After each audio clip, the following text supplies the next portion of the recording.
Walang kamalay-malay ang inang si Jennifer, hindi niya tunay na pangalan, na ang ordinaryong gabing kapiling ang anak na 1.5 taong gulang mauuwi sa trahedya.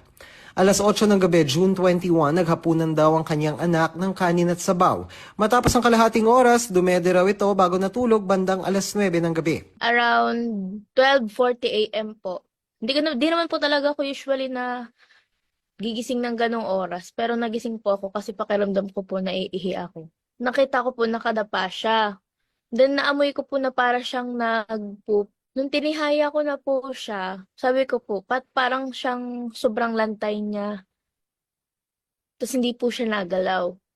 Then nung binuksan ko po yung ilaw, nakita ko po na yung bibig po niya medyo violet na. Isinugod sa ospital ang bata at doon lumabas na marami raw liquid at pagkain na nakuha sa baga ng bata. Base sa death certificate, pneumonia aspiration ang ikinamatay ng bata. Ang ibig sabihin daw po nun, marami po,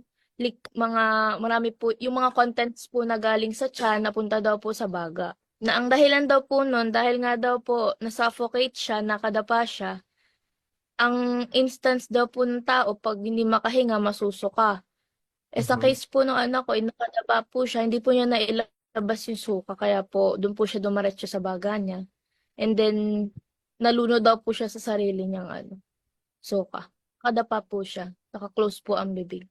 Huwag niyo po hahayaan na kahit po sana yung anak niyo na nakadapa, huwag niyo po hahayaan na matutulog sila ng ganon kasi baka po matulad siya sa anak ko na sanay naman po dumapa pero ganon po yung nangyari.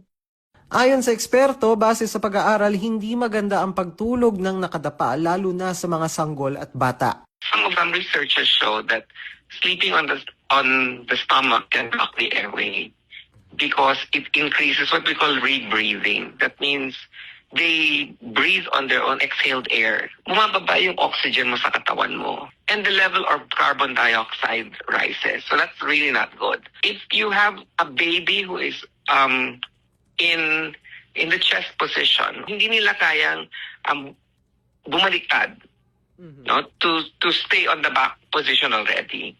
As the child gets older, that doesn't happen anymore.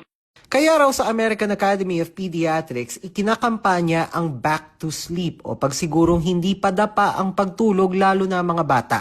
Bukod dyan, mainam din daw na suriin kung may ibang posibleng kondisyon sa paghinga ang anak lalo't hindi pa nila kayang sabihin ang kanilang nararamdaman. Para sa GMA Integrated News, Dano Tingkung ko, nakatutok 24 oras.